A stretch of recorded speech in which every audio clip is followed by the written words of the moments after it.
So Damon could be wrong about some of the things that he talks about, but he's forcing the conversation.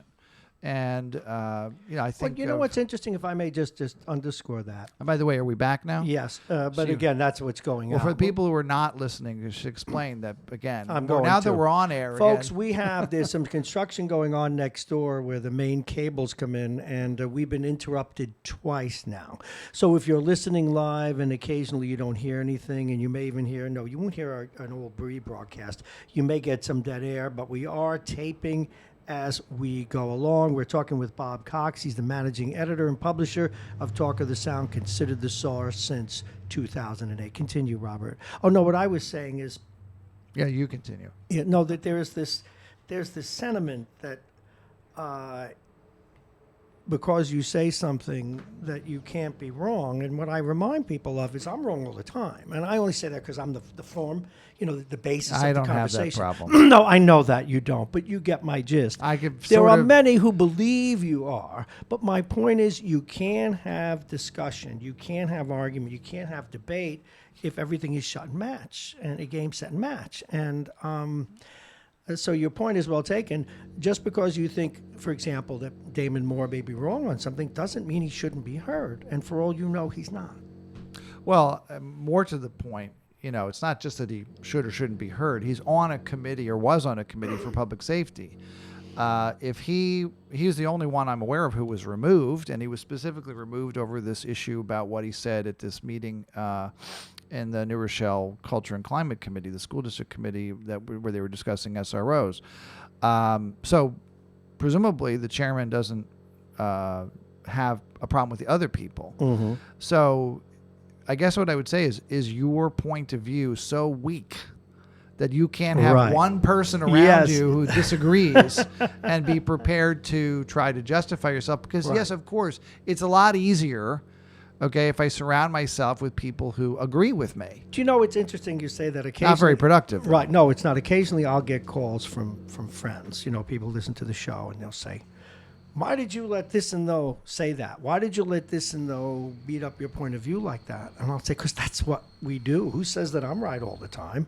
And I'm sure I infuriate them too. We can't, in fact, that's what's missing. Anthony Galetta and I, whom you know well, we agree on a lot of stuff locally. Probably nationally, maybe it's 70-30 on either side. And every once in a while, we use a hockey expression. By the way, 70-30, which way? Either way, depends. I'm right 70% of the time. He's probably right 70% of the time in his mind. That was my point. But the point is that I don't think I could do an honest show if I wasn't called to account, because that's my goal. So that if I say something and Anthony takes offense, or he says something and I take offense, we talk it out or argue rather than just dismiss it. And that's what's missing in the country. How do we get there? At the end of the day, Anthony and I trust him with my kids. Well, I think that, again, to take Damon's case, we're talking about my case. We're talking about your case, you're never wrong. We need to establish that, Well, and we'll make a clip of that audio and play it over and over again. Go ahead, Robert. And again, I apologize for the noise. We'll deal with this later. Well, it gives us a sound effect. We're deep in the bunker. That could be Damon. We're in the bunker. No, but it's it's the idea that we don't want to have to hear from people that we don't agree with, and more to the point that it's going to cause some people, and it does, to become really, really angry. Mm-hmm. So people say stuff, and it's really over the top, that they feel is fine because everything is at 11. Mm-hmm. In terms of importance, if I can quote Spinal Tap. Everything has to be at 11. That's a great quote, right? Right. So, what I laugh about is the idea that, somebody said the other day, like, people are leaving the school district because of me, because of my reporting. Because of your honest reporting. Well, let me add that. Well, but this what they say. So, it's interesting they're acknowledging that people are leaving. But do they know you're not in the marketing business, that you're in just reporting the facts? Well, no, because they feel that I'm saying things or reporting things because I'm just trying to get clicks and views and all the rest of it. I mean, there were times you were a pain in the ass, but that's part of the job. Well, but the idea is that it's all about one thing. It's all about, and it's, I don't want it to apply just to me. We should not have to listen to somebody that we disagree with. Mm-hmm. Okay. And I remember a number of years ago, there was a school board meeting. And a lot of people don't know this, but when I started going to school board meetings was 2008. Okay. And the number of people that were there from the general public at meetings, and I'm talking meeting after meeting for years, was mostly, other than me, zero. Okay. And I remember a board member was at a board meeting, and she gave this wonderful speech about wanting to hear from the public and expressing disappointment that the room was, except for district employees and board members, the room was empty. And she gave this lovely speech about hearing from people, and we want this information, and we want to know, and we want to hear what you have to say. And I went up to her after the board meeting, and I said, well, you realize you're saying that to an empty room. It's kind of like the priest who complains about we don't get enough money from the people to support the church. And who is he complaining to? The people who show up and give the money. Right. That's always the way it is. Right. So she's making this speech. I'm the only person there who's not employed or a board member by the district. And I said to her, I said, look how all of you treat me. I get up to say things at a board meeting. I sit here for 4-5 hours to speak for, at that time, 5 minutes, now 3. And when I get up to speak, I'm insulted. I'm yelled at. Who insults you? Board members, the superintendent. Board members will actually do it. They insult you. What will they say? Well, they would just, I don't want to get into rehashing But what all kinds of things? No, just interrupting me, yelling at me, complaining about what I'm saying. Why are you saying negative things? Questioning, whether I can support what I'm saying. As I told you, Richard Organishek for years interrupting me. Considered a source. He's just saying that. Everything I was talking about was true. Okay, but my point is that. To this board member, and I said it loud enough for other board members to hear. I said, so one person, comes, and you treat that person really badly. And so then you're surprised that other people don't come. And I said, I come because I don't really care about, what you think, and you're insulting me and the behavior and all that kind of stuff. But for the average person, they don't want to come to a school board meeting and get their butt kicked and get up and raise a concern and then be made to feel like they're a fool. They need to listen to one of one of my favorite plays is Jean Anouilh's Beckett, and there's a great line in there when you deal with the formidable. Confrontation stiffens spines.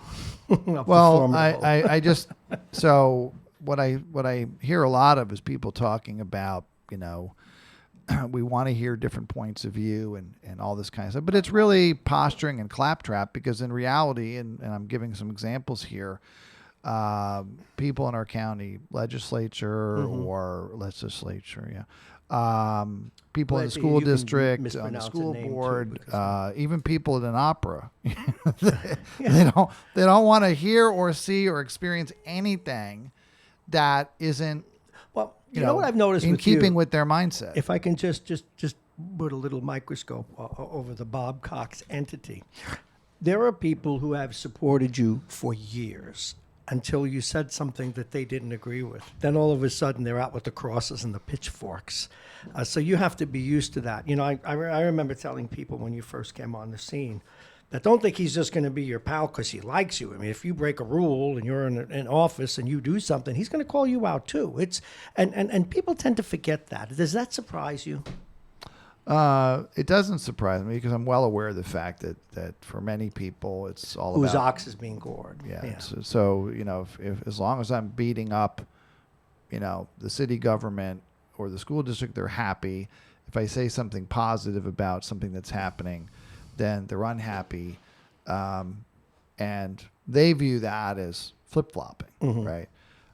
I view it as I say what I actually think about things, and let me tell you why I'm always right.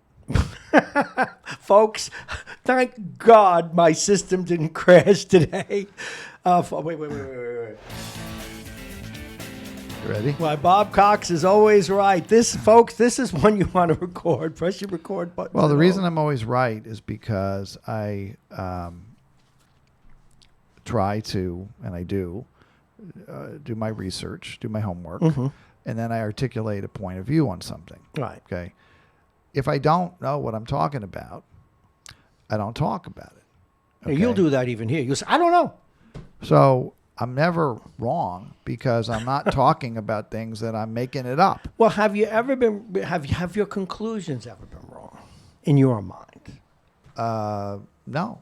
My conclusions would always flow from my research and the logic, and therefore I would always be correct. Have you ever had an opinion changed or modified based on new information? Yeah, of course. I mean, I know the answer, Well, but you'd be look, surprised. I I got people call here. I couldn't change their minds if I tortured them. No, I mean, I'll give you an example. I was very supportive and worked with council member Trangucci when he was first on the city council. And then over time, I came to see that he really wasn't who he represented himself to be. My opinion changed, and I went after him in a pretty hard way. And Yes, if you ask some of the people in the Martha Lopez campaign, they'll tell you that my reporting on his conduct in his last couple of years on the city council had an impact. And I'm happy about that. That he should not have been on city council. He went. So yeah, my opinion changes all the time. Another question, because this is interesting. Based on new information. But to me, that's just more of the research. Okay, and so what you're really talking about, and we have a lot of this. Okay, is you're talking about ideologues. Okay, these are people who are on the side of an issue no matter what, and they're going to stick to that point of view no matter what. And people who, at the national level, they don't like, Donald Trump. They never like Donald Trump. So there's nothing he can do that's going to be any good. And they perceive everything he does as bad. Right. And even if he does something good, it's a bad person doing it. So it's bad. And then you could say the flip side with Obama, or even today with whether it's Nancy Pelosi or Adam Schiff who are in the news. Sure. That it's all about, who's a team you're on. Was it always thus? It certainly wasn't. In your 20 years plus doing this, was it always thus? No, but I mean, I would say that it probably really started to change with Rush Limbaugh. Okay, because the reason that I remember a guy, I lived in Chicago when he first came on the air, and I met this guy. He's like, "Have you listened to this guy, Rush Limbaugh?" And I said, "I never." I sounded like some kind of I don't know, weird cocktail or something. I didn't know what it was. Rush Limbaugh. I'll have a Rush Limbaugh with lime, please. He was great when he started, but his tongue was in his cheek a lot. Well, but I would just say that putting his tongue in his cheek somewhere along the line. Well, that aside, what I'm referring to is that he was saying stuff, and this was this person's point. He says stuff that nobody else will say, and he was right because all of the airwaves were being controlled by people that had opposite views of him on almost everything. And you can say whatever you want, but the reality is, especially at that time, there was a real monopoly on the airwaves of people that were to the left. So we try to pretend like Walter Cronkite was, the most trusted man in America. Trusted by who? Trusted by people on the left. Okay, the people on the right had no point of view. When Rush Limbaugh came along, okay, he started poking holes in a lot of what was being said out there, and people loved it. I used to listen to him regularly when he was on at 10 o'clock in New York. Well, he talked about the feminazis and tree huggers and spotted owls. Well, I mean, it's very much the same thing with Trump, which is that people who don't like Trump don't understand why anybody could countenance anything he does. And I can certainly understand why, because he does a lot of things that are, you know what scares me though? There are other things that he does that scare me because I do understand it. I just want to come back to you. Well, let me just finish my point. Oh, yeah, go ahead. My point is that it's the same kind of thing. Is that people who really, really like Trump, yeah, some of them like things like decisions he makes, whatever. But a big part of it is this kind of F you to the other side. Yeah, absolutely. And the more outrageous he is, the more his supporters like him, just like happened with Rush Limbaugh, although he was constrained by, FCC regulations. But that you mentioned earlier, Howard Stern on the air. A big part of the traction for him and Rush was, I want to hear what he's going to say next, kind of thing. And same thing with Trump. I mean, that's that. It's and to that extent, what Trump's done is turned the presidency into reality a form of TV, to a form of entertainment. Okay, question about you again. We're with Bob Cox, and one of these, Bob is. I mean, we can give a little bit of a tease. Starting March, he'll be doing a show himself, and we'll probably interview him about him again before that comes on. My favorite subject. Yes, but and he's never wrong. But we should. By the way, we should. No. This is Talk of the Sound. Consider the source since 2008, and the managing editor is never wrong. How do you keep? We all have our biases, and I struggle with this too. How do you keep that from influencing what you write and talk about? Because you must write about things that are antithetical to what you would wish they were. Well, it depends. I mean, there's two kinds of things, right? There's just reporting a story. There was a fire. Right. Somebody got arrested for a bank robbery. Right. This, a lot of that stuff. And what I did decide to do is I don't really report on that as much because Talk of the Sound was meant to fill a void. Okay. At the time I started, there was Journal News and there was News 12, and there was a Westchester section of the New York Times, which they got rid of that. Okay, but the Journal News and News 12 barely covered New Rochelle. They News 12 just purposely didn't. Okay, so there was very little coverage. Today, that's very different. There's a lot of stuff that gets covered. Plus, and we're talking 10 years, plus a lot of stuff that gets put out by the organizations themselves. Yes. Okay. Press releases galore. So I'll give you for instance, okay. The New Rochelle police recently put up an announcement that there's a girl who's missing and they need help finding her. Okay. So the traditional model would be, okay, I do a rip and read. I sit down and I read what they wrote and I type it up and I take the picture of the girl and that's a story. So I changed my website because I realized that that's not really how people interact with news and information anymore. Mostly they just want to read a headline. Right. Okay. So I focus on the headline and then I just link to the police announcement. And if people read the headline and are interested to know more, everything that I could put into the story is there. It's already there. Okay. Same thing with press releases from the district attorney's office or press releases from the county government. So I just link to that stuff because I think it's kind of silly when news organizations are devoting resources to basically recapitulating something that's in a press release when in this day and age with, Facebook and Twitter and all that kind of stuff, just the internet generally, if you want to read a press release from the DEC about brownfield mitigation in New Rochelle, here's their report, here's their announcement. You can read it for yourself. Most people aren't actually going to be interested in that, but some will be.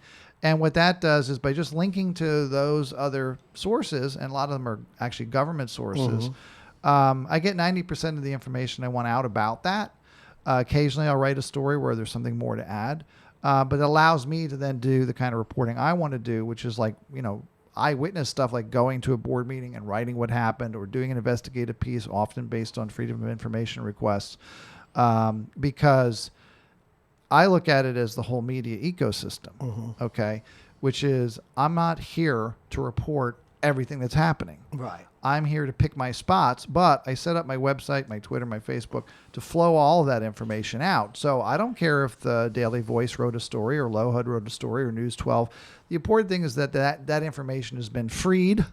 It's out there. People can do with it what they want. And then where I can add value is the stuff that's not being covered. And I'll give you one example. Go ahead. So when College of New Rochelle was going under, the reporters at Lowhood were all over that. They made 12. A decision. Yes, they were. They made a decision to do a full court press on CNR in the bankruptcy. And my view was they're doing a great job. No need. They're devoting a lot of resources to it. I know the reporters that were on it, they did a good job. What would I really have to add there? I just point to them. Say, if you want to know what's going on with that top, go read these guys. Why not? Other media outlets tend not to do that, but I have the luxury of doing that because I don't have this whole infrastructure. I'm not accountable to shareholders or Jim Dolan or whoever else. Right. So I can, have more flexibility in doing that.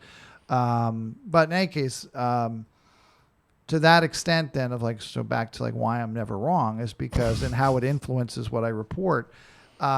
Because, things have to strike me as interesting for some reason.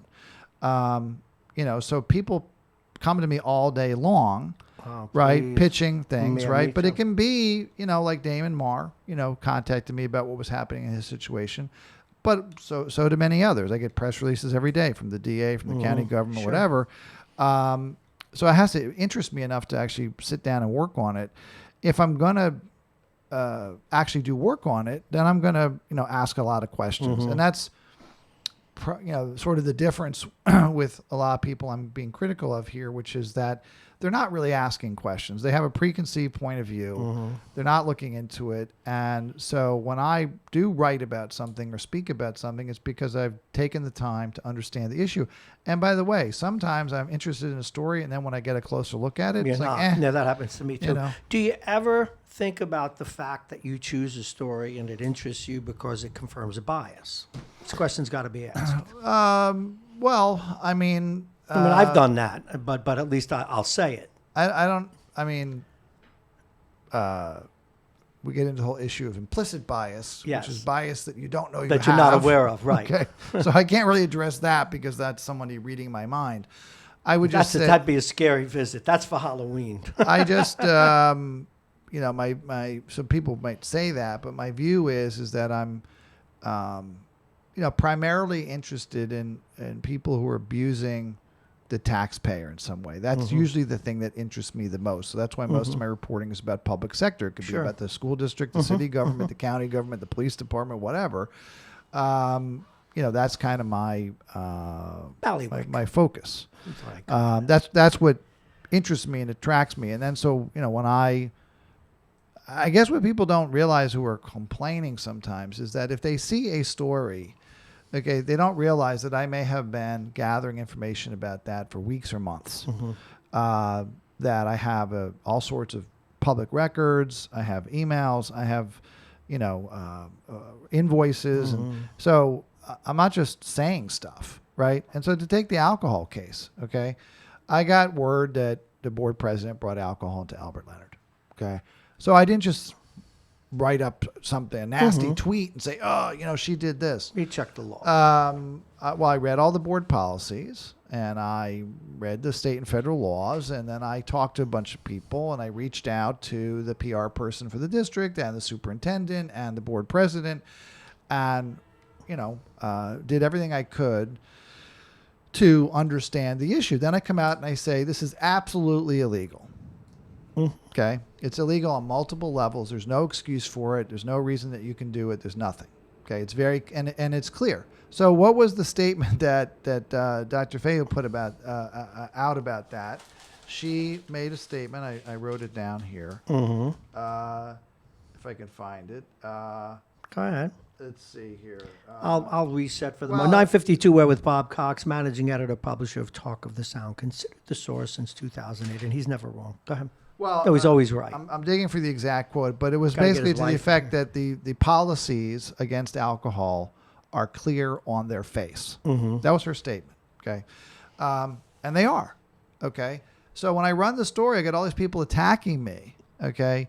And attributing all these motives to me. And, but they don't want to address the actual issue, which is that the board policy is perfectly clear. But you know what, sometimes people don't use the words they want to say. My gut with that story was that people felt, even though it would be unfair to you, that you were being picayune, that you were being, look, there are some rules that need to be gotten around a little bit, and that you were being a pain in the ass on that one.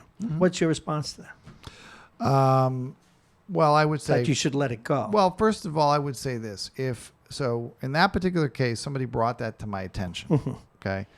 Now, and I actually explained this to the board president. Okay. After they ultimately released the legal opinion and all this stuff, I said, look, and this this is something I would tell you generally speaking. Okay? Sure. If somebody comes to me and says, hey, this thing is happening and it's improper, it's illegal, whatever, there's an expectation there that I'm going to go do a story about it. Mm-hmm. Okay. And if I don't at least look into it, all right, and go back to that person and say, look, I checked, I talked to the police, Right. I talked Yeah. to the mayor, I talked to it, Mm-hmm. and there's nothing to that. Right. Okay. And you get that all the time. There's all these theories about, bribes and kickbacks I and know. real estate development and this and that. And I'm like, if you have any actual evidence of bring that, it to me. let me know. But they don't. Now, in this particular case, someone brought this to my attention. So I said, all right, well, I'll look into it. And I did. And it took me, a matter of minutes to realize, yeah, this is a black and white issue. This can't be done. But I didn't run out and do a story about it. I went to the district over a period of 3 days. And I said, I'd like to get comment. Please explain your point of view. This is what the policy says. What is, and they wouldn't respond for 3 days. So, ultimately I run a story and had the district come back and said, look, we made a mistake. We'll address it at the next board meeting. I would not have made a big deal about it. What made it a big deal was by not responding, they were effectively denying the story. And that's something that's going to always cause me to react and go deeper into it because I'm going to, as people should know who've been on the wrong end of it, I'm going to keep pounding away until you cry uncle. Okay. And it took 2 weeks roughly for them to cry uncle by putting out the resolution, the legal opinion about, I think it was 8 or 9 days afterwards. They could have avoided a lot of grief. Anything come of the PTA meeting? Remember, wasn't there a PTA meeting they were on your case about because they want to serve alcohol at it? Some PTA meeting or a fundraiser? Well, it's just the same thing. Yeah. That people were really upset about it, and they thought, people are complaining that I'm ruining a good time for everybody, just like I'm ruining Christmas. And, I just, Didn't you microwave the Easter bunny? Well, one of the arguments that people made about all of these issues was that there was some gray area. To your point, look, why are you making a big deal about it? This is a tradition. We give alcohol. I don't agree it's a gray area, but let's just say it is. Right. Okay. What advantage is there to a school community to promote the use of alcohol? See, I've always wondered, if I may, apropos to a point you said earlier, why people in government, school districts, we're going to go a little late because of the obvious, is what would it have taken to say, over the years, this has been done. We're aware of the rules, and we probably blew it. We probably should have taken more care, and we're going to see what we can do to get certain exceptions made in some legal or policy way, blah, blah, blah, but we blew it. Why would that have been so bad for them to do? Even if they were... First of all, there's a one of your points is that, you take your lumps. Okay? Yeah. You screwed up. You got caught. Take your lumps. Move on. Yeah, it's the unwillingness to take your lumps. The part I disagree with is that, and this was a point that was made by a lot of people online. Well, the law's silly, the rule's silly. We should change the law. You can't. Okay, it's federal law, state law, and board policy. And the board policy really comes from state ed because they're the ones who are driving. Right. No, There's so many what I'm things. saying is, here was my point. It almost doesn't matter that I got that wrong. What I'm saying is, I'm talking about the take your lumps aspect of it, because clearly I bet you most school boards and have PTA meetings where they serve alcohol, and maybe they need to look at the law. My point is, why not just fess up? Why not? I can't speak for these people who, take these attitudes, but like I said, I go back to a more fundamental issue, which is, can you give gifts? Can you have fundraising events that don't involve alcohol? Now, I don't make it to sound like I'm some kind of prude who doesn't understand that people drink or they go out on Friday night or anything. I'm not talking about that. I'm talking about that if you go through and read the documentation that's in the board's policies, the different grant money that they have, different initiatives they have from the state, whether it's about opioids or tobacco use or vaping.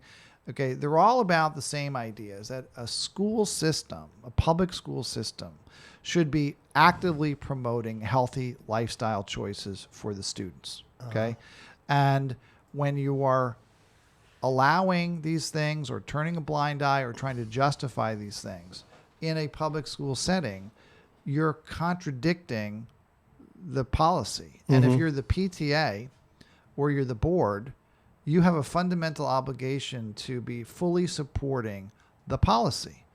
It's similar like if you work at I'll give you another example, okay? And I'll be controversial here. Sure. So Amazon had a recent issue where a bunch of their workers protested about sustainability, Yes, and they did. violated company policy. Okay. So, Amazon has every right to have whatever policy they want. Another company that has controversial policies, Walmart, ChickFilA. Okay, their people don't like them or their policies for different reasons. But you're free not to buy from Amazon. You're free not to eat a ChickFilA, a chicken burger or whatever they're called. You're free to do all that, okay? But we're in this whole, and if anybody saw and didn't see Dave Chappelle, his Netflix special, Sticks and Stones, which won a Grammy Award, by the way, and rightly so. He does this whole bit in there where he talks about, he's basically saying, like, describing how people talk, right? And the way he's talking, right, like, being ignorant and saying stupid stuff and doing this and putting things on Twitter, the crowd, okay, pretty much all think that he's talking about Trump, right? So he's going on, and he goes, and I'm talking about, and they're like, Trump, and it's like, you, and he points to the audience. He's like, you're the because you're the cancel culture. You're the people who are going to come to my shows and then look for any little thing I might have ever said or done, so right. and then try to say you can no longer have a voice. You can no longer have a Netflix show. We're going to drive you from the business, and that's that mindset. And that's kind of what I'm talking about here is that Absolutely. if you have this different point of view, that there's an obligation to not disagree, but to utterly destroy the other person so that they can never have a place in society again. They can't work, whatever. Well, I was talking a little earlier today about a dream I had where I got fired from everything I ever did because I made a joke about, it was a dream. Woman fell off a chair. Sounds like a nightmare. No, it was. Well, it fell off a chair, fell on a butt. And in the dream, I say, and now there's a dream, folks, so don't go canceling me over a dream, because this was a sense of humor I sometimes have. And I say, gee, too bad I wasn't the massage therapist. And that's what I said in the dream. And I got fired and eviscerated and thrown out of radio and any other job I would ever do. But you got hired by the New England Patriots. No. To work for the owner, Robert Kraft. Oh my goodness, I could have. Well, that got me in trouble too. A lot of people got angry when I say I didn't. And this is for a whole another day. What's wrong if except that there were people being hired there who were sex Well, you slaves. said this to me. I'm the one who said that was a problem. Yeah, no. But my point is, if sex slaves not included. So you're anti-sex slaves. Yeah, I think so. Okay, well, at least we got that straightened Well, out. thank you very much. I want to add before I'm in the interrogation room now. Go ahead. I want to add before we go. So, Please do. So because we added some extra time. the theme here, right? The theme There here. is a theme, what I was right? talking about with the booing singers and Porgy and Bess because of the characters they play, the whole thing about the coronavirus, Damon Moore, whatever, is so. I've been preparing a speech, which I mentioned the other day, since about September, and I'm going to deliver it tomorrow night. I only get three minutes. 3 minute speech. Yeah, at the New Rochelle Board of Education. And, I've done a lot of research and work on that, so I'll include links to all the research material, and people can go read it, and check it out for themselves. But it has to do with a phenomenon that's been occurring in our school board meetings for the last couple of years with the whole Indivisible Westchester, New Roar, the collective. Not that they shouldn't be free to say whatever they want to say. What I have a concern about is that anybody else is giving them any credibility, but in particular the school board, by effectively allowing their school board meetings to be used as a platform. Well, the school board in that instance is cowardly. There's no other way to put it, or driven by the agendas they want to hear. Well, I think a big part of it is, I want to say uninformed. Okay, so that's my intention.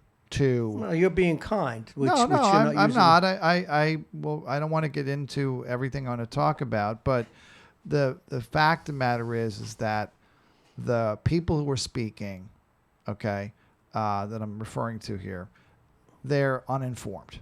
Okay, and many of them are nice people. I know a bunch of them before there was ever any of these organizations, but a bunch of them are ideologues, and I think they're led by ideologues. They're led by uninformed ideologues or people who have their own agenda, which has nothing to do with making this community better or anything like that. They're trying to use it to get votes, to get power, to get influence. And I don't begrudge anybody that either. It's part of the game. What I don't like is that in official capacity, our school board members and our superintendent are giving any credence at all, if they are, and in some cases they are, to what these folks are saying because they're wrong. So what I'm going to do is I'm going to explain tomorrow why they're all wrong and why I'm right. Well, that's pretty cool. What a beautiful way to end. And folks, you've been listening to an hour, actually a little over an hour. You notice we didn't do a break because of the times we lost the internet with the construction next door. So this way, at least we'll be able to cut it up. Seems like it stopped. Well, they stopped the construction, but we need to meet with them and see how much that's going to go on all week so we can plan the rest of the week.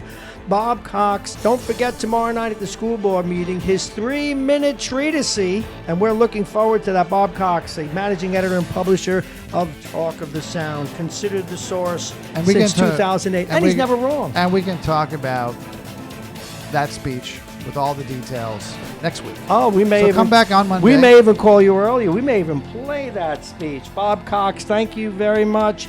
We have to take one last look at the weather. It's contractual, Okay, it's brought to you exclusively by United Hebrew of New Rochelle, voted one of America's best rehabilitation and senior care campuses. And it's right here in New Rochelle. Visit uhgc.com. Let's take a look at it. It's 45 now, getting up to 52, a mixture of sun and clouds. We're going to get up all the way to 54 now, they tell us. I like that. Tonight, mostly cloudy. The temperature will be 37 degrees. Tuesday, mostly cloudy with scattered showers. The temperature will be 50. The wind will be out of the southwest 5 to 10 miles an hour. Wednesday morning showers giving way to increasing sunshine. A high of 43. The overnight low will be 30 degrees. Thursday, periods of snow. You heard it, sleet and rain. It'll change to rain, though, because the high will be 40 degrees and nothing can stick. This hour has been brought to you by the United Hebrew of New Rochelle, the top-rated campus of senior care. Visit uhgc.com. Also, the Aging Issues Management Company, their partners, Aging Issues Radio, the law firm of Payne & Kahn, Plug-in Virtual Reality, and Dominic's Fine Cigars. We have a number of people to thank today, not the least of which is Bob Cox. We also have with us today Vince Russo, the county executive George Latimer, Mayor Noam Bramson, Tom Abenante, and of course, Bob Cox. Let's see. Oh, of course, Jake, we need to thank you. He had to leave and take an early leave. Jake's picks of the week. He finished the year 36, 24, and 1. Did a pretty good job. And yesterday, I beat him out on the local picks in terms of who would do what and when. This is Radio Westchester. Thank you so much for listening. I have to hit a button, but I can barely reach it. There you go. That's our theme music. All righty, we'll see you again tomorrow. Now, just a word for the Rise. We're going to be meeting with the people who are doing the construction here. It's possible that we may have to run some repeat shows. I'm being very honest with you. We need to check it out. We have the ability to do that now, and we have the ability to run specials and different things. But for now, plan on us being here each and every day in one way or another. I'm Bob Marrone. This is Radio Westchester. If you're interested in advertising, we are the radio station at the train station, 914-727-2726, 914-727-2726. This is Marrone in the Morning. I am he again, Radio Westchester. Go to MyTuner Radio. Get a hold of the apps, Marrone in the Morning or RadioWestchester.com. We're available on YouTube, Facebook, Instagram, Periscope, and iTunes. Thank you so much for listening. We'll see you tomorrow.